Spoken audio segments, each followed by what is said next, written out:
ऊर्जा का एक प्राकृतिक चढ़ाव होगा। ये रीढ़ के कमर वाले हिस्से को जबरदस्त तरीके से सक्रिय कर देता है, पूरी रीढ़ की मांसपेशियों को मजबूत कर देता है। आप देखेंगे कि आपकी बुद्धि की तीव्रता में एक अंतर आ जाएगा, सिर्फ इसलिए कि आप कुछ सरल सी चीजें कर रहे हैं।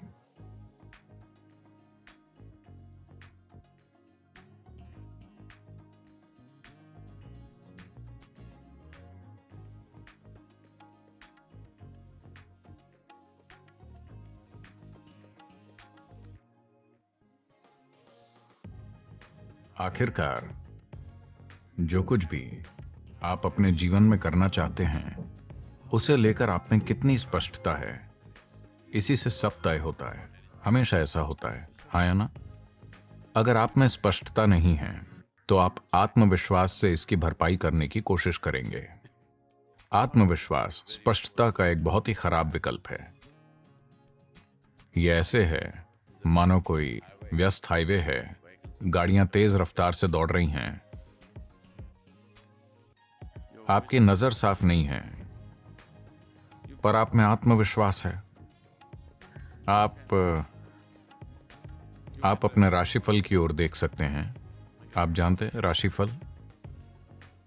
तो आप कह सकते हैं, मेरा राशिफल कहता है मैं 90 साल तक जीऊंगा, मुझे कुछ नहीं होने वाला, और आप शायद रास्ता क्रॉस कर लें।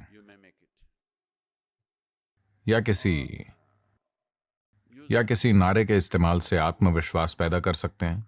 आप जय श्री राम कह सकते हैं, आप अल्लाह अकबर कह सकते हैं, हेल मैरी, जो भी आप चाहें, जो भी आपकी मदद करता हो। जोर से नारा बोलिए और आगे बढ़ जाइए। यह काम कर सकता है। संयोग से या किसी ड्राइवर की करुणा के कारण। लेकिन हर रोज अगर आप इसे आजमाते हैं तो हमें पता है कि आप कहां मिलेंगे। एक दिन शायद आप विश्वास के भरोसे पार चले जाएं।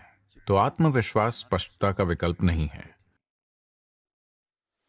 If you want to do anything successfully, you must have clarity, isn't it? अगर आप कुछ भी सफलतापूर्वक करना चाहते हैं तो आप में स्पष्टता होनी चाहिए, है ना? अगर स्पष्टता लानी है तो सबसे महत्वपूर्ण चीज है आपकी रीढ़ को एक निश्चित अवस्था में होना चाहिए, क्योंकि आपका बोध बड़े पैमाने पर वहीं से तय होता है। देखिए, रीढ़ केवल एक भौतिक पदार्थ नहीं है, इसके द्वारा सूचनाएं भेजी जाती हैं। यह एक गहरा संचार नेटवर्क है। अगर आप इसे खो देते हैं या अगर ये असंवेदनशील हो जाती है तो आप नहीं जानते आप क्या खो रहे हैं। आप कुछ ऐसा खो रहे हैं जो अद्भुत है। तो ये सिर्फ शरीर का एक हिस्सा नहीं है, ये हमारे सिस्टम में होने वाले संचार का आधार है ना? मेरुदंड यानी रीढ़ अकेली वस्तु नहीं है, ये कई चीजों का जटिल मेल है। हर रोज इसे तानना जरूरी है। अगर ये खुद में घुस जाए तो रीढ़ की संचार क्षमता आमतौर पर खो जाती है। तो ये योग नमस्कार रीढ़ के कमर के इलाके को जबरदस्त तरीके से सक्रिय कर देता है। ये रीढ़ की मांसपेशियों को मजबूत करता है, रीढ़ को ताकतवर बनाता है, ताकि उम्र बढ़ने पर रीढ़ के झुकने से जो नसों में दर्द होता है उससे बचा जा सकता है। और अगर पहले से ही नुकसान हो चुका है तो आपकी रीढ़ को फिर से नया करने का सबसे अच्छा तरीका योग नमस्कार होगा। इसके फायदे पूरे शरीर में होते हैं। योग नमस्कार अपने आप में एक बहुत ही सरल और संपूर्ण प्रक्रिया है। ऊर्जा का एक प्राकृतिक चढ़ाव होगा। आपको बस अपने पांवों को एक साथ रखकर और उकड़ू बैठना होगा। तो उकड़ू बैठना सबसे अच्छा है। अगर आप अपने पंजों को एक साथ रखकर बैठ सकते हैं। आप में से ज्यादातर ऐसा नहीं कर सकते। फिलहाल बहुत कम लोग कर पाएंगे। हम बहुत ज्यादा ऊर्जा नहीं चाहते हैं। तो अगली सबसे अच्छी चीज है कि आप अपने पैरों को कंधों की सीध में रखें, उतनी ही दूरी पर जितनी आपके कंधों की चौड़ाई है। आप 21 बार कर सकते हैं। 21 करने के लिए एक अच्छी संख्या है।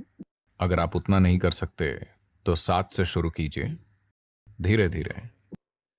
हर 2 दिनों पर अगर आप 1 बढ़ाते हैं तो लगभग 40 दिनों में आप 21 पर पहुंच जाएंगे, जो एक अच्छी संख्या है। आप देखेंगे कि इससे आपकी काम करने की क्षमता में एक जबरदस्त अंतर आएगा। अगर आपकी बुद्धिमानी, आपकी बुद्धि की तीव्रता को मापने का कोई तरीका हो तो आप अंतर आता हुआ देख पाएंगे। सिर्फ इसलिए कि आप रीढ़ को आराम देने और उसे सक्रिय करने के लिए कुछ आसान सी चीजें कर रहे हैं।